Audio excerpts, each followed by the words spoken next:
কুঁদরি আর বেসন দিয়ে যে এত সুন্দর একটা রেসিপি হয়, তো আপনারা না দেখলে কিন্তু বিশ্বাসই করতে পারবেন না। নমস্কার বন্ধুরা, রূপার রন্ধনশালায় আপনাদের সকলকে অনেক অনেক স্বাগত জানিয়ে চলে এসেছি প্রতিদিনের মতো আবারও একটা দারুণ রেসিপি নিয়ে। আর আজকের আমি কুঁদরি দিয়ে একটা দুর্দান্ত সাথে রেসিপি বানাবো। তো কুঁদরি তো আপনারা অনেক রকম বাড়িতে রান্না করে খান, আর আমার মতো করে কুঁদরিটা একবার বাড়িতে রান্না করে দেখবেন বন্ধুরা, বাচ্চা থেকে বড় সবাই একদম চেটে পুটে খেয়ে নেবে। আর এই কুঁদরির রেসিপিটা তো এতটাই টেস্টি হয়, তো এটা দিয়ে কিন্তু শুধু ভাত খাওয়া হয়ে যাবে আর কোনো তরকারিই লাগবে না। তো আপনারা সঙ্গে থাকুন আর প্রথম থেকে শেষ পর্যন্ত পুরো রেসিপিটা দেখতে থাকুন। আশা করি আজকের রেসিপিটা আপনাদের ভালো লাগবে। আর আজকের রেসিপিটা ভালো লাগলে চ্যানেলটা সাবস্ক্রাইব করে পাশে থাকবেন।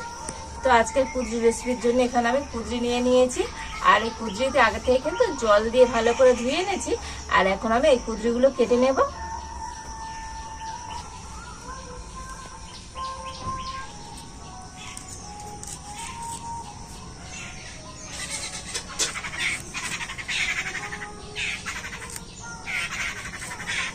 তো দেখুন কুঁদরিগুলো তো এরকম আমি লম্বা লম্বা করে কেটে নিচ্ছি।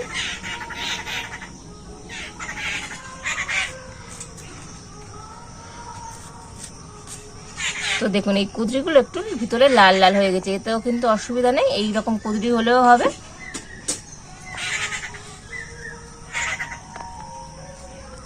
এবার কুঁদরিগুলো এরকম একটু সরু সরু করে কিন্তু কেটে নিতে হবে। এখানে তো এখন বন্ধুরা এতটাই মাইক বাজছে, তো প্রত্যেক শনি মঙ্গলবার কোথাও না কোথাও কালী পুজো, তো মাইকটা তো এত জোরেই বাজছে। তো যাই হোক, এইভাবে আমি এই সমস্ত কুঁদরিগুলো কেটে নেব। তো দেখুন এই সমস্ত কুঁদরিগুলো আমি কেটে নিয়েছি। আর এবার আমি আলু কেটে নেব। তো এখানে আমি একটা আলু নিয়েছি, কেটে নিচ্ছি। তো আলু খুব বেশি দেওয়ার দরকার নেই, একটা হলেই হয়ে যাবে।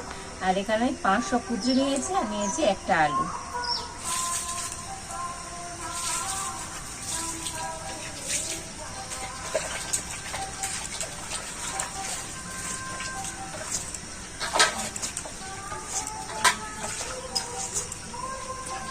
দেখুন আলুটা এরকম আমি লম্বা লম্বা করে কেটে নিয়েছি।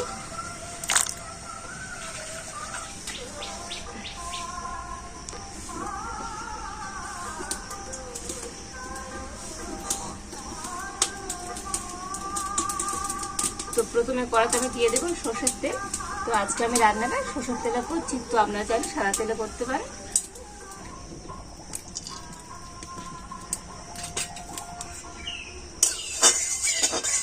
তো তেল গরম হয়ে গিয়েছে, তো তেলের উপরে আমি দিয়ে দেবো কুঁদরি।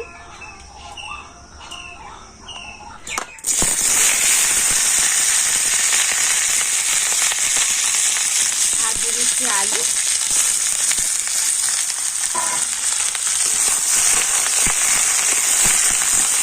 আলু আর কুঁদরিটা আমি তেলের উপরে একটু ভালো করে ভেজে নেব।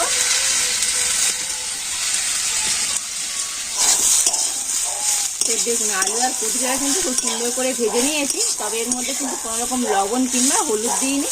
তো লবণ দিলে কি হতো বলুন তো, কুঁদরি থেকে জল ছেড়ে দিত, সেই কারণে আমি লবণ হলুদ ছাড়াই আলু আর কুঁদরিটা ভেজে নিয়েছি। আর এখন আমি নামিয়ে নেব।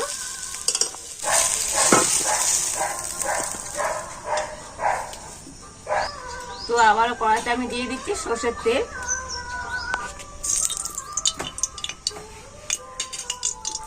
তো তেলের উপর দিয়ে দিচ্ছি গোটা জিরে, দিয়ে দিচ্ছি একটা পেঁয়াজ আর 4টে কাঁচা লঙ্কা। এখন আমি পেঁয়াজটা একটু লাল লাল করে ভেজে নেব।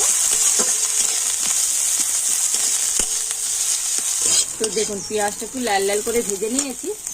আর এবার আমি দিয়ে দেবো টমেটো। তো একটু টমেটো আমি কেটে নিয়েছি, দিয়ে দিলাম। টমেটোর উপরে একটু লবণ দিয়ে দিচ্ছি,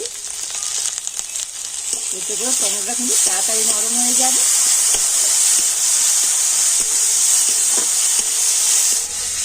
টমেটোটা নরম হয়ে গিয়েছে, আর এবার আমি কয়েকটা মশলা দিয়ে দেবো। দিয়ে দিচ্ছি আদা রসুন বাটা 2 চামচ,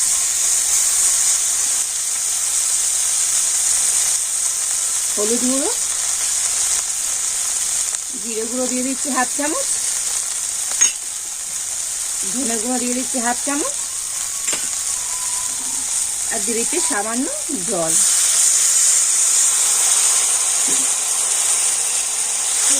সমস্ত মশলা কিন্তু খুব ভালো করে কষে নেব।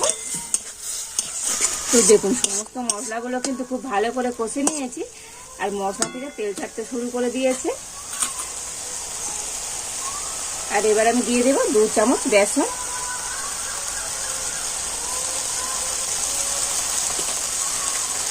তো বেসনটা দিয়ে আবারও সমস্ত কিছু একটু কষে নেব।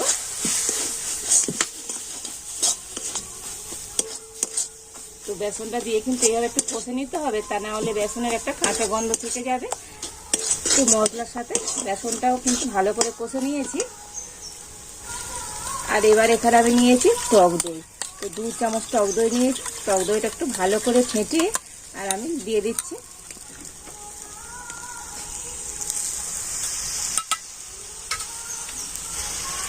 টক দইয়ের বাটিটা ধুয়ে অনেকটা জল দিয়ে দিচ্ছি।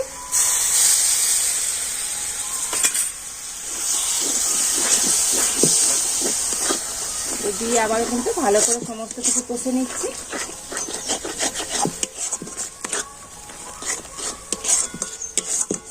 তো সমস্ত কিছু কিন্তু খুব ভালো করে আমি কষে নিয়েছি। আর এবার আমি দিয়ে দেব আলু আর কুদরি ভাজা।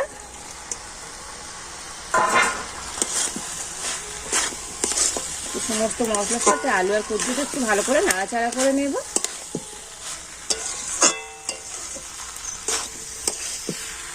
তো সমস্ত মশলার সাথে আলু আর কুদরিটা একটু নাড়াচাড়া করে নিয়েছি। আর এবার আমি দিয়ে দেব গরম জল। তো বন্ধুরা, যে কোনো তরকারিতে একটু গরম জল দেবেন, দেখবেন তরকারির স্বাদ কিন্তু দ্বিগুণ বেড়ে যাবে। আর তবে খুব বেশি জল দেবো না, এটাকে আমি একটু মাখো মাখো মতো করবো। তো ওই জন্য জলটা কিন্তু খুব বেশি দিলাম না। তো আপনারা যেরকম বানাবেন সেইভাবে জলটা দিয়ে দেবেন। আর এবার আমি দিয়ে দিচ্ছি পরিমাণ মতো লবণ। আর দিয়ে দেবো 1 চামচ চিনি। যেহেতু টক দই আছে সেই কারণে অল্প একটু চিনি দিলে তরকারিটা কিন্তু আরো টেস্টি হবে।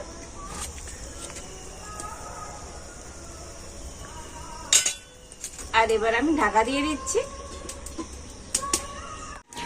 তো একবার ঢাকা খুলে দেখে নেব। তো দেখুন আজকের আমার এই কুদরির তরকারিটা কিন্তু একেবারেই রেডি। আর দেখুন আলু কুদরি কিন্তু খুব ভালো মতো সিদ্ধ হয়ে গিয়েছে। যেহেতু আগে থেকে ভেজে নিয়েছিলাম আলু আর কুদরি, সেই কারণে এখানে সিদ্ধ হতে কিন্তু খুব বেশি সময় লাগলো না। আর এবার আমি এর মধ্যে দিয়ে দেব 1/2 চামচ চাট মশলা। তো এই চাট মশলা দিলে তো দারুণ কিন্তু একটা চটপটা টেস্ট হবে।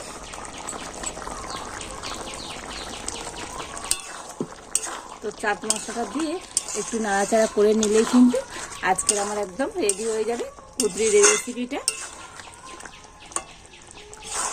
আর কুদরির এই রেসিপিটা তো আপনারা কিন্তু শুধুমাত্র গরম ভাতে নয়, রুটির সাথেও খাবেন, খুব দারুণ লাগবে খেতে। তো আপনারা কুদরি তো অনেকভাবে রান্না করেন বাড়িতে, আর আমার মতো করে এইভাবে কুদরিটা একবার বাড়িতে রান্না করে দেখবেন বন্ধুরা। বাচ্চা থেকে বড় সবাই কিন্তু খুব পছন্দ করবে। তো দেখুন কুদরির রেসিপিটা তো একেবারে রেডি হয়ে গিয়েছি। আর কতটা সুন্দর হয়েছে। আর আমি এরকম হালকা একটু গ্রেভি রেখেছি। তো আপনারা যেমনই খাবেন সেই রকম তরকারিটা রেখে দেবেন। আর এখন আমি নামিয়ে নেব।